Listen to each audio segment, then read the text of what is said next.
Assalamualaikum dan salam sejahtera kepada semua penonton My Story Malaysia. Kami membawakan cerita-cerita yang menarik untuk dikongsikan kepada anda semua setiap masa. Komen, like, share dan subscribe My Story Malaysia. Terima kasih. Tuntutan KWSP bersasar yang dimaksudkan adalah merujuk kepada satu kumpulan pencarum yang menghadapi masalah dan tekanan hidup seperti berikut. 1. Diberhentikan atau kehilangan pekerjaan atas faktor kesihatan. 2. Pendapatan tidak stabil, seimbang dan mengecil. 3.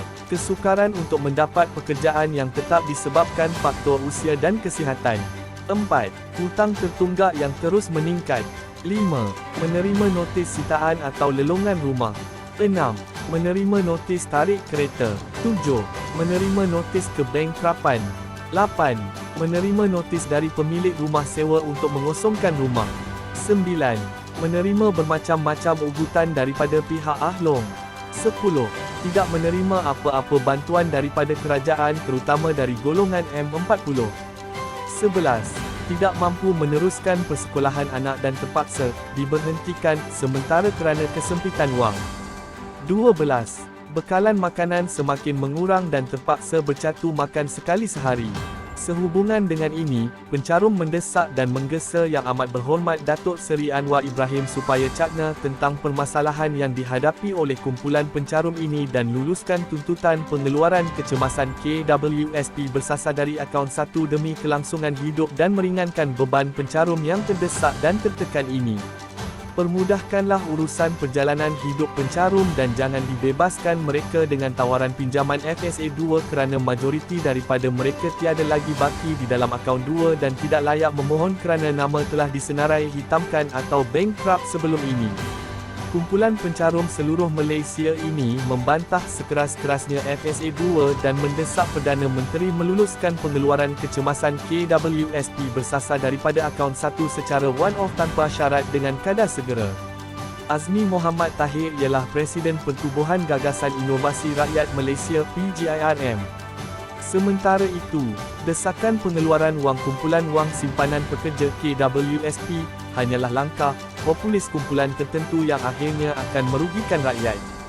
Jika dulu alasan pandemik COVID-19 diberikan untuk dua pengeluaran namun keadaan sudah berubah. Rakyat dan kerajaan sebaliknya, perlu mencari alternatif lain bagi menangani keadaan mendesak ketika ini. Ini antara luahan ahli korporat dan aktivis terkenal, Datuk Seri R. Jayenderan yang bimbang seandainya wang KWSP itu diusik lagi. Duit itu duit kita, duit anda untuk masa depan apabila hari tua kelak.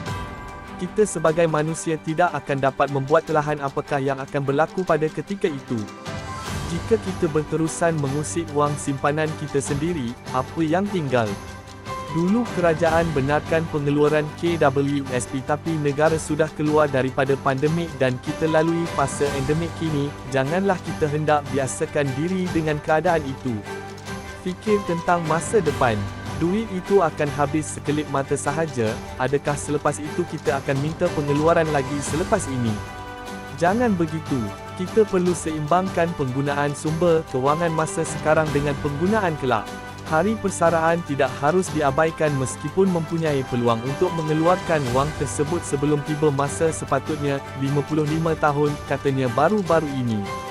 Jayenderan yang merupakan pengasas dan pemilik Ketua Eksekutif Maritime Network Sendirian Berhad yang terlibat dengan industri perkapalan selama hampir 30 tahun mendedahkan dirinya sendiri berdepan kehidupan sukar sebelum berjaya ketika ini. Saya bukan lahir dalam dulang emas. Saya habiskan zaman remaja saya dengan bekerja keras seawal jam 2 pagi, berbasikal berkilo-kilometer jauh setiap awal pagi demi sesuap nasi untuk keluarga. Saya cukup faham keadaan, pandemik, dan erti kesusahan hidup itu. Disebabkan itu, saya bimbang. Saya bukan ahli politik yang keluarkan pandangan populis untuk popular, saya ambil berat terhadap nasib para pengeluar wang KWSP yang objektifnya untuk hari-hari tua nanti. Janganlah sehingga nasi jadi bubur. Menyesal tidak berkesudahan. Duit KWSP ini hanya akan beri keselesaan dan kepuasan sementara. Sedangkan dalam jangka masa panjang akan mengundang lebih banyak masalah ekonomi kepada rakyat sehingga keadaan melarat, ujarnya. Tambah beliau lagi, pengeluaran wang KWSP bukan jalan keluar terakhir, sebaliknya kerajaan perlu ada sumber lain untuk membantu rakyat. Jelasnya kerajaan juga perlu mencari alternatif supaya kebergantungan kepada wang KWSP ini tidak diteruskan.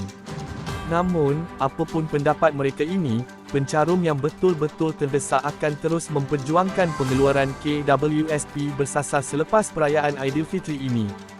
Bertemu lagi di video seterusnya dalam cerita-cerita menarik. Jangan lupa komen, like, share dan subscribe atau langgan YouTube My Story Malaysia. Terima kasih.